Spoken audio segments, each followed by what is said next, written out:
Pernah nggak sih kalian dengar atau baca sesuatu, terus rasanya tuh kok indah banget ya? Kok bisa begitu mengena? Kayak ada musiknya sendiri gitu di dalam kata-katanya? Nah, hari ini kita bakal bongkar rahasia di baliknya. Coba, dengerin sebentar deh ayat ini. Nggak usah dianalisis dulu, coba rasain aja alunan sama ritmenya. Ada semacam musikalitas alami di dalamnya kan? Mengalir begitu aja. Nah, ini dia pertanyaan kuncinya. Apa sih yang bikin rangkaian kata-kata tadi kedengarannya begitu pas, begitu harmonis? Jawaban dari misteri ini yang bakal kita kupas bareng-bareng. Oke, jadi ilmu yang ngebahas semua ini tuh ada namanya loh. Namanya ilmu badi. Kalau diartiin secara sederhana, ini adalah ilmunya mempercantik bahasa. Biar gampang bayanginnya, ilmu badi itu kayak bumbu dalam masakan. Dagingnya mungkin pesannya, tapi bumbunya lah yang bikin rasanya jadi luar biasa. Dia bukan bahan utama, tapi sentuhan artistik yang mengubah komunikasi biasa jadi sebuah karya seni yang berkesan. Sedikit konteks ya, ilmu badi ini sebenarnya adalah salah satu cabang dari payung ilmu yang lebih besar, namanya ilmu balagoh atau ilmu retorika dalam tradisi Arab. Nah, balagoh ini punya beberapa cabang, tapi kita fokus ke bagian yang paling artistiknya.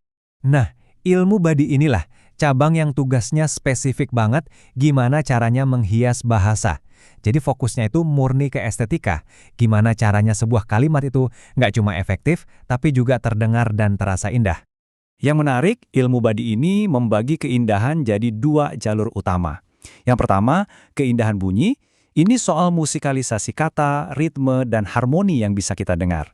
Yang kedua, keindahan makna. Ini lebih ke permainan ide, gimana konsep disusun dengan cerdas. Yuk kita bedah satu-satu.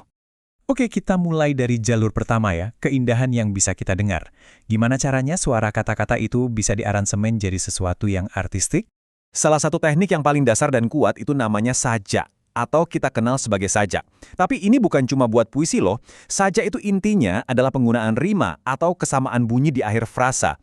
Inilah yang bikin tulisan prosa jadi punya alunan puitis. Nah, kita balik lagi ke contoh awal tadi. Alunan indah di ayat ini tercipta karena teknik saja. Coba deh perhatikan akhirannya. Ahad, somad, yulad. Pola bunyi yang berulang dan harmonis inilah yang bikin ritmenya begitu enak didengar. Keren kan? Oke, sekarang kita pindah dari telinga ke pikiran. Keindahan itu nggak melulu soal bunyi, tapi juga bisa diciptakan dari cara kita menyusun ide-ide dengan cerdas. Salah satu teknik andalannya adalah mukobalah. Gampangnya, ini adalah seni membenturkan ide-ide yang berlawanan dalam satu kalimat. Tujuannya, biar masing-masing ide itu jadi makin kelihatan jelas, kayak menaruh warna hitam di sebelah putih. Kontrasnya itu yang bikin maknanya jadi makin kuat. Kita bisa lihat contohnya di puisi karya Abbas Mahmud Al-Aqad ini. Dia sengaja menjajarkan konsep-konsep yang bertolak belakang, kecil versus besar, bekerja versus menganggur, kaya versus miskin.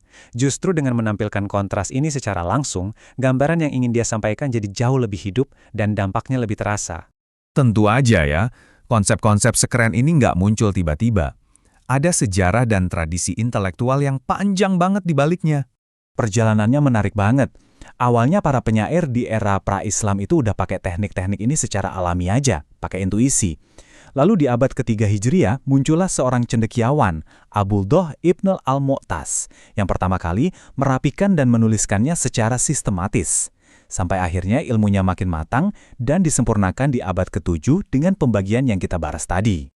Jadi, pada dasarnya, ilmu badi ini bukan cuma pelajaran sejarah bahasa yang kaku. Ini adalah arsitektur keindahan yang universal. Prinsipnya bisa kita temukan di mana-mana, mulai dari pidato-pidato hebat sampai slogan iklan yang nempel di kepala kita. Semuanya ada di sekitar kita, tinggal kita mau sadar atau enggak. Nah, sekarang giliran Anda. Lain kali Anda dengar pidato yang keren, baca tulisan yang bagus, atau bahkan dengerin lirik lagu, coba deh perhatiin. Mungkin Anda bisa nemuin jejak saja atau mukobalah di sana. Kira-kira keindahan tersembunyi apa lagi yang bakal Anda temukan?